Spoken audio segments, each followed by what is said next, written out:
All right, my name is Trent, and this is Practice Makes Better Music. This is a channel dedicated to the art of practicing.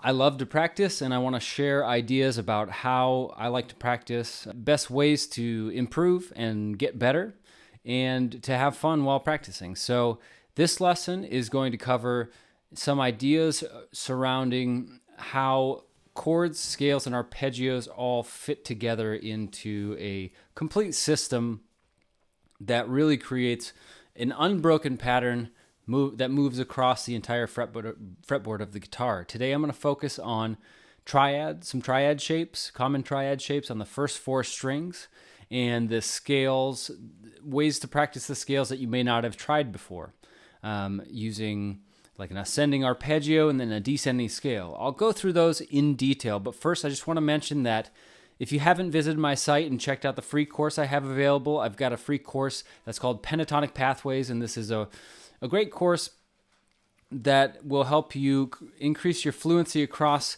the neck of the guitar, connecting the different pentatonic shapes, and creating some usable phrases that you can practice and build up your skills, build up your speed over time in order to improve your soloing chops. So if you go check out my website, you'll be able to find the email submission form that will get you the link to the free course. So check that out and let me know what you think. So today in this lesson, I'm going to cover a little exercise I created. It's just a simple idea, connecting some triad shapes and inversions with arpeggio and scale patterns that surround them and that you can derive from them. So this is going to be the basis of a course that I'm developing that's going to be coming out this summer. I'm going to be going into much greater depth on this concept, showing different ways that I think about patterns on the guitar and how chords and scales and arpeggios all fit together into these really cohesive patterns across the guitar. For today, I'm just going to show you an introduction to this concept. And so what I'm going to start with is triads in the key of G using the first four strings. You may be familiar with ways of practicing scales that go from the sixth string all the way up to the first string and back, which are great ways to practice scales, great for building technique and understanding. But they're not the only way to practice scales, and in fact, I don't know that they're even the most useful way to practice scales. I find that in my soloing, I tend to be in more of the range of the first four strings than using the fifth and sixth string a lot. So beginning and ending shapes with the sixth string is not as directly applicable to my soloing as practicing fragments of scales which are based around the first four strings. So that's why I'm starting here and showing you this today. So what we're going to be covering today is the triad inversions of G major on the first four strings,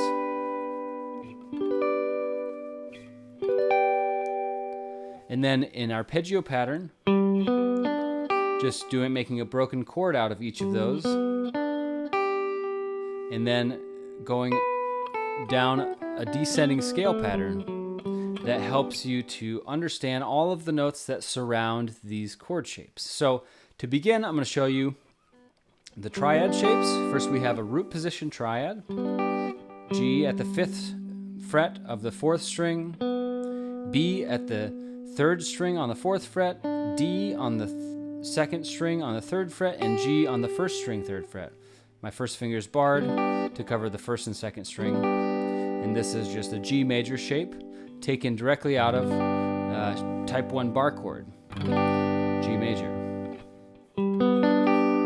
So the way I like to invert this is I think about the bottom note, moving up to the next chord tone. So my next chord tone from here, this is G, my next chord tone is going to be the third, B.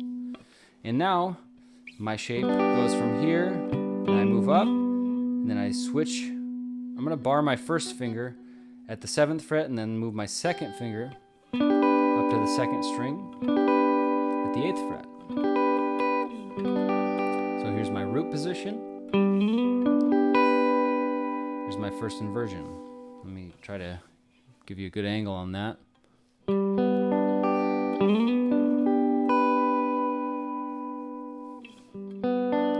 Practice that connection a couple times.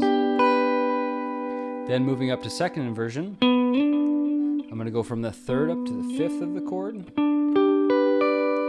And I'm going to bar my third finger here across the 12th fret of the second, third, and fourth strings. Then my first finger is going to play D at the 10th fret of the first string. You don't have to use a bar here. You can do 2 fingers, or you can do 3 fingers, whatever works best for you. Play with it and see what's most comfortable. So if I go root position, first inversion, second inversion, and then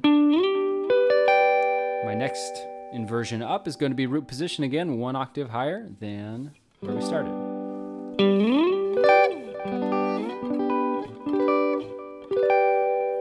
So the first step to practicing along with this video would just be to practice those inversions a couple times. Go nice and slow.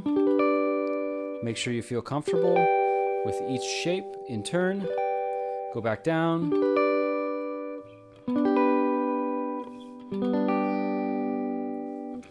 And this, of course, applies just like any movable pattern on guitar. A movable pattern just means any pattern that doesn't use open strings, because everything is movable on guitar once you get past the open chords. Even the open chords are movable, but you have to make adjustments for them. So when I talk about movable chords, I'm specifically referring to chords that don't use any open strings, that you can just move around anywhere on the neck to make different chords. So if you were to take this chord pattern and move it up a half step, now you'd be on an A flat major chord. And so you could do those same inversions starting with root position, going up,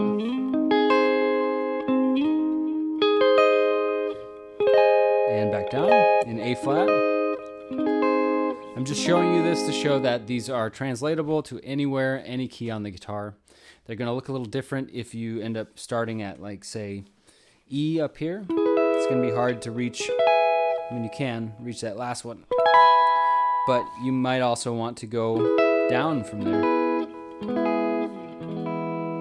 So there's a lot. You can move this anywhere on the guitar. So the next step is going to be to arpeggiate these chords. So by arpeggiate, I mean just playing each note of the chord one at a time in sequence. So arpeggiating this would look like this. If I just went up and down, I've now created an arpeggio from this chord voicing. I'm going to go to first inversion, do the same thing. Second inversion, do the same thing. And then back to root position, an octave up. Back to second inversion. We'll work our way back down.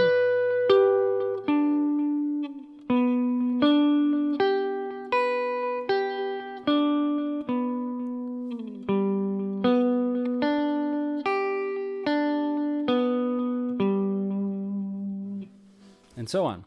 So that's the basic arpeggiation of those chord voicings. Now what I'm going to do is I'm going to add in a descending scale run that's based on the same idea. So I'm going to go up the arpeggio, and then I'm going to play a scalar pattern that brings us back down to where we started. Then I'm going to move that same contour of the pattern up to the next voicing, the next inversion. So check this out. So we're going to start at root position and arpeggiate the chord going up.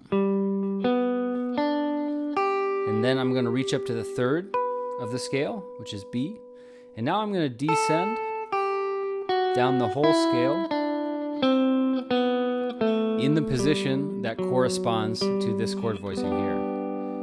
So what I'm trying to do is I'm trying to really build that connection between this chord voicing and the notes that surround it in the major scale, including the arpeggio.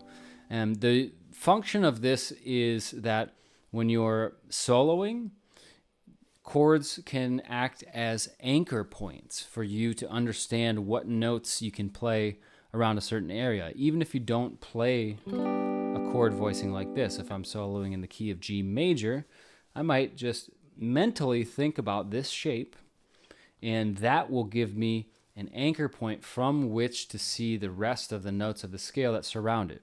Another application and functional use of this concept is to embellish chords. So you have this chord here. So if you know all of these notes are in the G scale, you know those notes are fair game for you to play around with while you're playing a G chord. So if I was going to embellish this chord, I could use any of those notes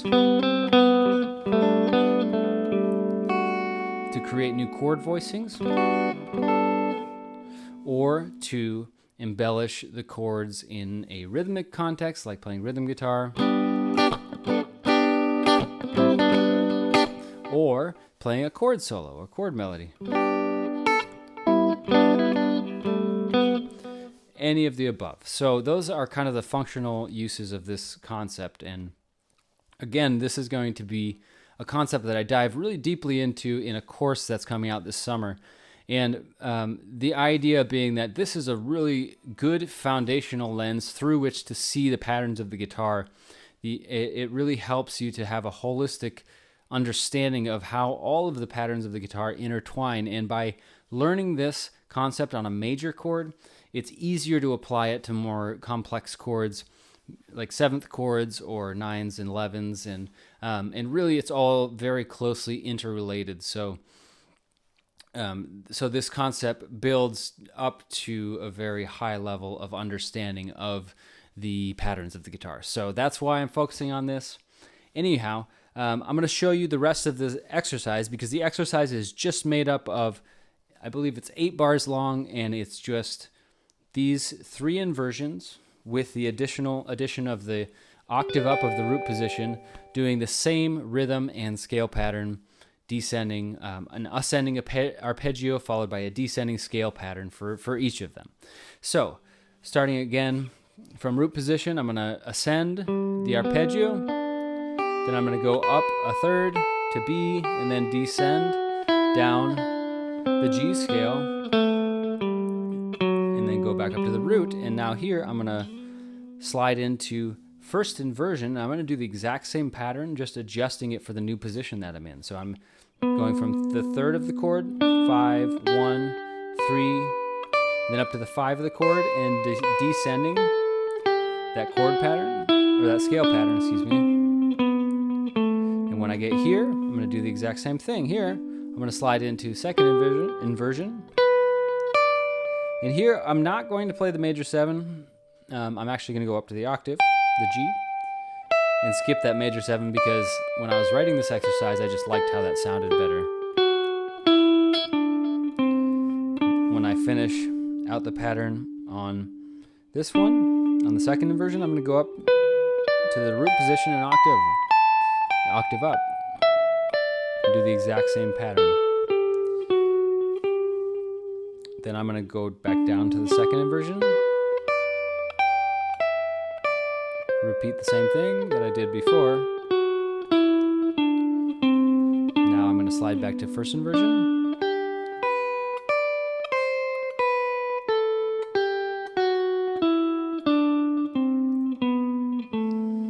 Then I'm going to slide back to root position. And to rhythmically finish it out,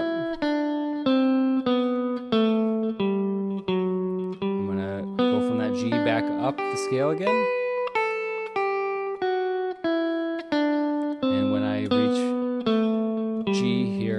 That's the end of my pattern. That's the end of the full exercise.